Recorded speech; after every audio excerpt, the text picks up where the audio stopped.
എത്ര പേര് മാറുമെന്ന് എനിക്കറിയില്ല, പക്ഷെ എല്ലാവരും മാറാൻ വേണ്ടി ഞാൻ ആശംസിച്ചുകൊണ്ട് ഈ പ്രോഗ്രാമിലേക്ക് കടക്കുകയാണ്. ഇതാണ് നമ്മുടെ ബഹുമാനനായ company chairman Sameer Modi sir. ഇദ്ദേഹത്തിന് നല്ലൊരു ക്ലാപ്പ് കൊടുത്തുകൊണ്ട് നമുക്ക് തുടങ്ങാം. ക്ലാപ്പ് കൊടുക്കാൻ പറഞ്ഞതിന്റെ ഒരു കാരണമുണ്ട്. 1000-ലൊരുവൻ എന്നൊക്കെ നമ്മൾ കേട്ടിട്ടുണ്ടാവും അല്ലെ? 1000-ലൊരുവൻ, നമ്മളെ മദർ തെരേസ 1000-ലൊരുവനാണ് അല്ലെ? അതുപോലെ 1000-ലൊരുവനാണ് നമ്മുടെ സമീർജി. ഇതിന്റെ കാരണം എന്താ വെച്ചാല്, മോദി കെയർ എന്ന് പറഞ്ഞ കമ്പനി അദ്ദേഹത്തിന് ഒരു ചാരിറ്റി പോലെ കൊണ്ടു നടക്കുന്ന ബിസിനസ്സാണ്. ചാരിറ്റി പോലെ കൊണ്ടു നടക്കുന്ന ബിസിനസ്സാണ് ഇദ്ദേഹത്തിന്റെ. മറ്റുള്ള അതർ ബിസിനസ്സുകൾ ഇപ്പൊ നിങ്ങൾ ഒരുപാട് കേട്ടിട്ടുണ്ടാവും. മോദി കെയറിനെ പറ്റി ആളെ പഠിക്കുന്ന ബിസിനസ്സാണ്, സാധനം വിറ്റ് നടക്കുന്ന ബിസിനസ്സാണ്, അങ്ങനെയൊക്കെ കേട്ടിട്ടുണ്ടാവും. പക്ഷെ നിങ്ങൾ അതിന്റെ ക്ലിയർ കട്ട് രൂപമാണ് ഞാനിപ്പോ പറയാൻ പോകുന്നത്. കഴിഞ്ഞ 28 വർഷമായിട്ട് ഇന്ത്യയിൽ വളരെ സക്സസ്ഫുൾ ആയി മുന്നേറിക്കൊണ്ടിരിക്കുന്ന ബിസിനസ്സാണ് മോദി കെയർ. മനസ്സിലായില്ലേ? വളരെ സക്സസ്ഫുൾ ആയിട്ട് മുന്നേറിക്കൊണ്ടിരിക്കുന്ന ബിസിനസ്സാണ് മോദി കെയർ. ഈ മോദി കെയർ എന്ന് പറഞ്ഞിട്ടുണ്ടെങ്കിൽ ഒരു മഴയത്ത് മുളച്ച കൂണല്ല. ഒരുപാട് നെറ്റ്വർക്ക് മാർക്കറ്റിംഗ് കമ്പനികൾ എന്ന പേരിൽ, വ്യാജ പേരിൽ ഒരുപാട് കമ്പനികൾ ഓരോ കാട്ടായിട്ടും റിച്ച് ആയിട്ടൊക്കെ നമ്മുടെ സമൂഹത്തിൽ വന്ന് കളിച്ചിട്ടുണ്ട് അല്ലെ? പേര് ഞാൻ പറഞ്ഞപ്പോ നിങ്ങൾക്ക് മനസ്സിലായാലും ഏതൊക്കെയാണെന്നല്ലേ? ആളുകളെ കയ്യിൽ നിന്ന് ഒരുപാട് പണം നഷ്ടപ്പെട്ട് ആത്മഹത്യയുടെ വക്കിലേക്ക് വരെ ജനങ്ങളെ കൊണ്ടെത്തിച്ച അവസരങ്ങൾ ഉണ്ടായിട്ടുണ്ട് അല്ലെ? അവിടെയാണ് നമ്മുടെ മോദി കെയർ വേറിട്ട് നിൽക്കുന്നത്. കഴിഞ്ഞ 28 വർഷമായിട്ട് വളരെ സക്സസ്ഫുൾ ആയിട്ട് റൺ ചെയ്തു പോകുന്ന ഈ കമ്പനിയുടെ ഒരു പാരമ്പര്യം തുടങ്ങുന്നത് 90 വർഷങ്ങൾക്ക് മുന്നെയാണ്. ഇവിടെ ഒരാളെ പോലും ഇല്ല 90 വയസ്സായത്. അതായത് നമ്മളൊക്കെ ജനിക്കുന്നതിന് എത്രയോ വർഷങ്ങൾക്ക് മുന്നാണ് ഈ കമ്പനിയുടെ തുടക്കം. മോഡി എന്റർപ്രൈസസ് എന്ന് പറഞ്ഞിട്ടുള്ള ഒരു മദർ കമ്പനിയുടെ ഭാഗമായിട്ടാണ് മോഡി കെയർ സ്റ്റാർട്ട് ചെയ്തിട്ടുള്ളത്. മോഡി മോഡി മോഡി എന്ന് കേൾക്കുന്ന സമയത്ത് നിങ്ങൾ വിചാരിക്കും നമ്മുടെ ഇന്ത്യൻ ഗവൺമെന്റുമായിട്ട് എന്തെങ്കിലുമൊക്കെ ഒരു ബന്ധമുണ്ടെന്ന്. പക്ഷെ അല്ലാതെ ഒരു പ്രൈവറ്റ് ലിമിറ്റഡാണ്. അത് നിങ്ങൾ തെറ്റിദ്ധാരണ. ചില ആളുകൾക്ക് ഗവൺമെന്റ് സർവീസ് ആണെന്ന് പറയുമ്പോൾ ഭയങ്കരമായിട്ട് ട്രസ്റ്റ് ആയിട്ടും ചിലർക്ക് അവിശ്വാസത്തിന്റെ പേരിൽ നിൽക്കാറുണ്ട്. പക്ഷെ രണ്ടും വേണ്ട, അത് പക്ക പ്രൈവറ്റ് ലിമിറ്റഡാണ്. ക്ലിയർ ആയല്ലോ? കഴിഞ്ഞ 90 വർഷമായിട്ട് എന്നിട്ട് പറയുകയാണെങ്കിൽ ഏകദേശം 1993 സമീർജിയുടെ, നമ്മുടെ സമീർ മോദി സാറിന്റെ മുത്തച്ഛനായ റായ് ബഹദൂർ ഗുജർമാൻ മോദി എന്ന് പറഞ്ഞ വ്യക്തി, അദ്ദേഹം വെറും 400 രൂപ മുതൽ മുടക്കില് ഗുജറാത്തിൽ ഒരു പഞ്ചസാര മില്ലിൽ നിന്നാണ് മോദി ഗ്രൂപ്പ് ഉദയം ചെയ്തിരുന്നത്. അവിടുന്ന് അദ്ദേഹത്തിന്റെ മകനായ കിഷൻ കുമാർ മോദി സാറ് 127ഓളം രാജ്യങ്ങളിലേക്ക് ഈ ബിസിനസ്സിന് എലാബറേറ്റ് ചെയ്തു. ക്ലിയർ ആയല്ലോ? 400 രൂപ പഞ്ചസാര മില്ലിൽ തുടങ്ങിയിട്ട് 127 രാജ്യങ്ങളിലേക്കാണ് മോദി ഗ്രൂപ്പ് വളർന്ന് പന്തലിച്ച് കിടക്കുന്നത്. അദ്ദേഹത്തിന്റെ പാരമ്പര്യത്തിൽപ്പെട്ട, സത്യം പറഞ്ഞ വായിൽ സ്വർണ്ണക്കരണ്ടി ആയിട്ട് ജനിച്ച മനുഷ്യനാണ് നമ്മുടെ സമീർ മോദി സാർ. അദ്ദേഹം അമേരിക്കയിലെ ഹാർവാർഡ് യൂണിവേഴ്സിറ്റിയിലെ പഠന കാലഘട്ടത്തില് അവിടുത്തെ ജനങ്ങൾ ഏകദേശം 100 വർഷമായിട്ട് അമേരിക്ക പോലുള്ള രാജ്യങ്ങളിൽ നെറ്റ്വർക്ക് മാർക്കറ്റിംഗ് വളരെ നന്നായിട്ട് മുന്നോട്ട് പോകുന്നുണ്ട്. അപ്പൊ സമീർജി അവിടെ പഠിക്കുന്ന സമയത്ത് അവിടുത്തെ വിദ്യാർത്ഥികൾ പാർട്ട് ടൈം ആയിട്ട് നെറ്റ്വർക്ക് മാർക്കറ്റിംഗ് ചെയ്തിട്ട് അവരുടെ പഠനത്തിലുള്ള പണം സമ്പാദിക്കുന്നത് അദ്ദേഹത്തിന്റെ ശ്രദ്ധയിൽപ്പെട്ടു.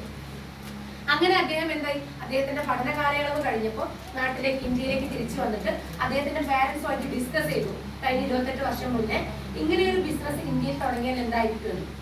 അദ്ദേഹത്തിന്റെ മേലുള്ള വിശ്വാസം കൊണ്ട് ആ കുടുംബം മോദി കെയർ എന്ന ഒരു ബിസിനസ്സിന് രൂപകൽപ്പന ചെയ്യുകയും കഴിഞ്ഞ 28 വർഷമായിട്ട് വളരെ സക്സസ്ഫുൾ ആയിട്ട് പോവുകയും ചെയ്യും. ഇതാണ് എന്ത്, മോദി കെയറിന്റെ ഉത്ഭവം, തുടക്കം. മനസ്സിലായില്ലേ? അപ്പൊ നിങ്ങൾ ചിന്തിക്കും, എന്താണ് ഡയറക്ട് സെല്ലിംഗ് എന്ന്. പല ആളുകൾക്കും ഡയറക്ട് സെല്ലിംഗ് എന്താണെന്ന് അറിയൂല. അറിയോ? എത്ര ആളുകൾക്ക് പേര് കേൾക്കുമ്പോൾ ഡയറക്ട് സെല്ലിംഗ്, ഈ പേരിൽ തന്നെ എഴുതി എന്താണെന്നുള്ളത്.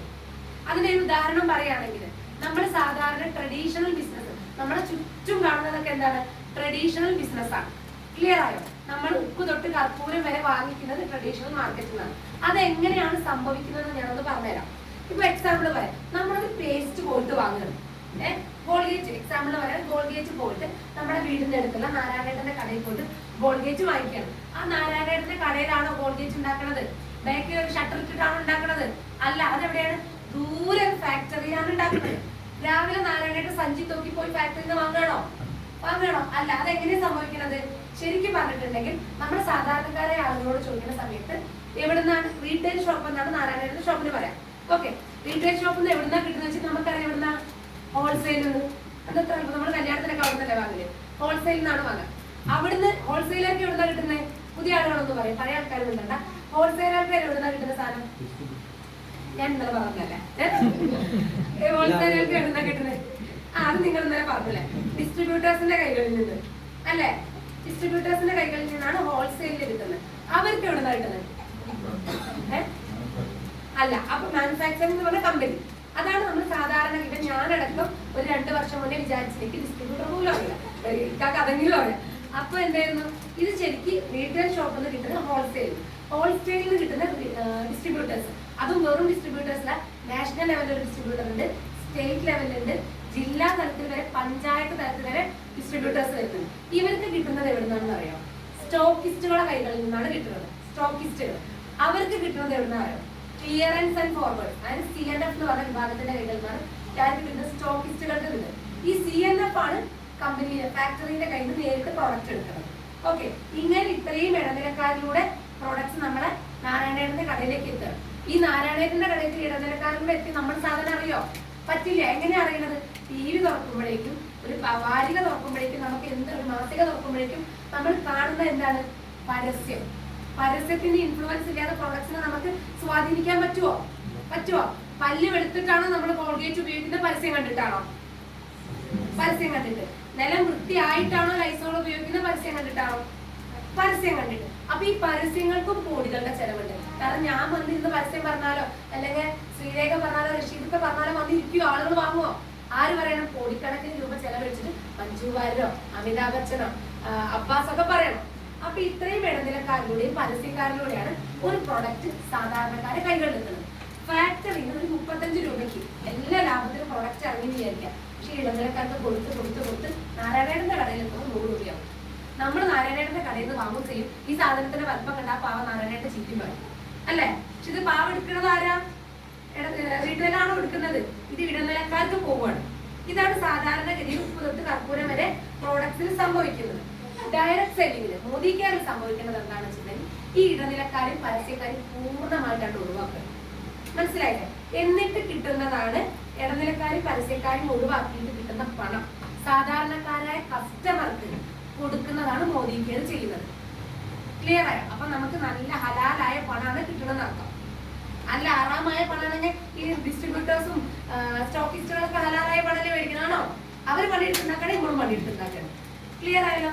ഇതാണ് ഇവിടെ. അല്ലാതെ വേറെ ഒരു തെറ്റായ മണി ചെയിനോ, അവിടെ ആളെ ചേർത്തിട്ട് വരുമാനം ഉണ്ടാക്കലോ, ഇവിടെ ആളെ ചേർത്തിട്ട് ആളെ പിടിക്കലോ ഒന്നുമല്ല. ക്ലിയർ ആയല്ലോ? ഡയറക്ട് സെല്ലിംഗ് എന്താണെന്ന് മനസ്സിലായല്ലോ?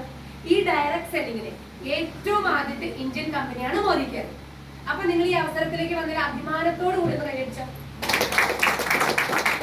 കമ്പനിയിലേക്ക്, അല്ലെങ്കിൽ ഇന്നലെ മിനിയാന്ന് തുടങ്ങിയൊരു കമ്പനിയിലേക്ക് എല്ലാം നിങ്ങളടക്കം, ഞാനടക്കമുള്ള ആളുകൾ അസോസിയേറ്റ് ചെയ്ത് ഇന്ത്യയിലെ ആദ്യത്തെ ഡയറക്ട് സെല്ലിംഗ് കമ്പനിയായ മോദി കെയറിലേക്കാണ്.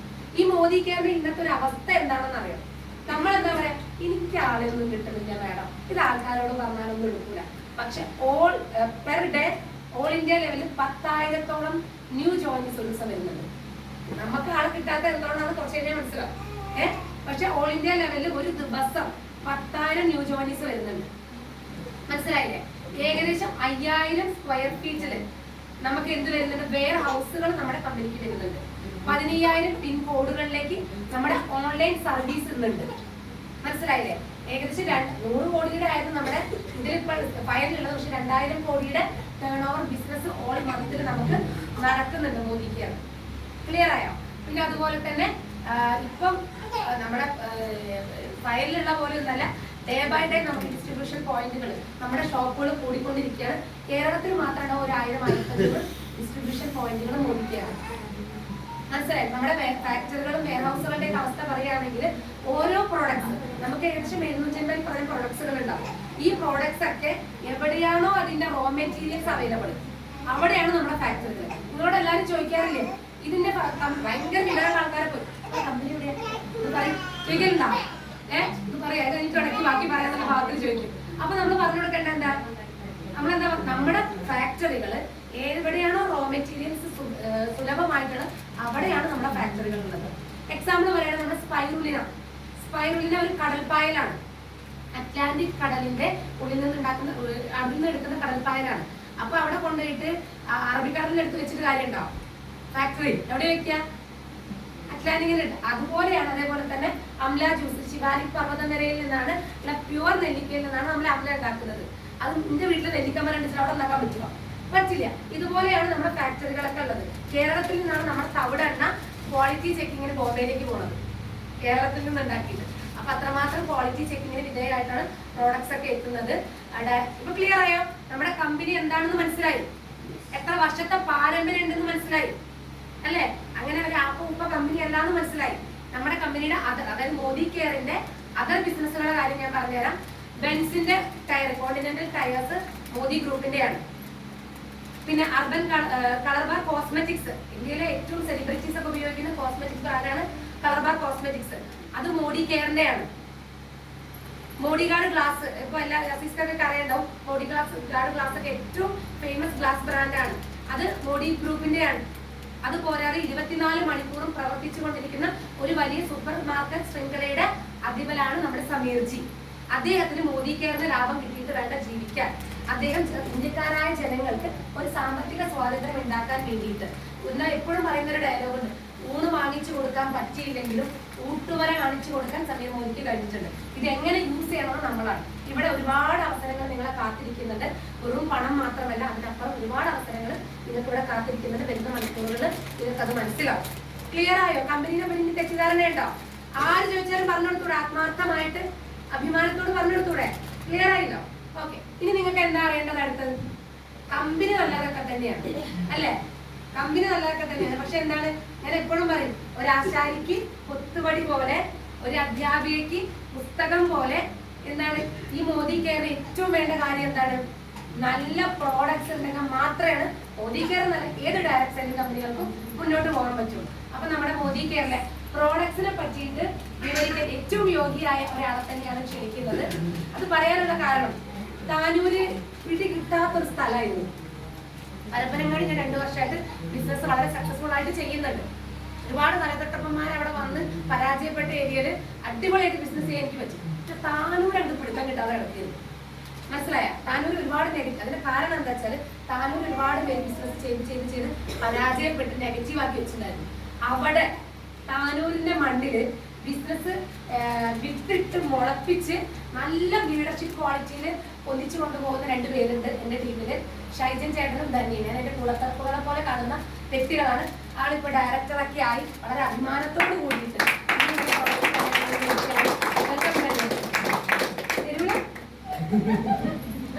ആൾ ആദ്യമായിട്ട് പ്രൊഡക്റ്റ് പറയാണ്. പക്ഷെ നല്ല ക്വാളിറ്റിയുള്ള ആളാണ്, എനിക്കത് മനസ്സിലാവും.